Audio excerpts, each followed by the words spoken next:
বাংলাদেশের বর্জ্য ব্যবস্থাপনা, নবায়নযোগ্য জ্বালানি, টেকসই পানি সরবরাহ ও ব্যবস্থাপনায় বিনিয়োগে আগ্রহ প্রকাশ করেছে চীন।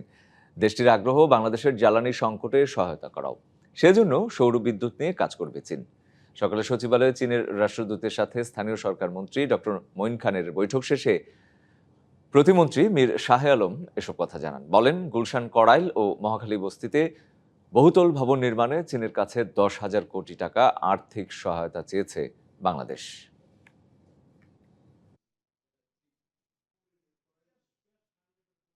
তিনটা বিষয়ে তারা ইনভেস্টমেন্ট তাদের আছে, এগুলোকে আরো তারা বাড়াতে চায়। যেমন ওয়েস্ট ম্যানেজমেন্টে তাদের তো ইনভেস্ট আছেই।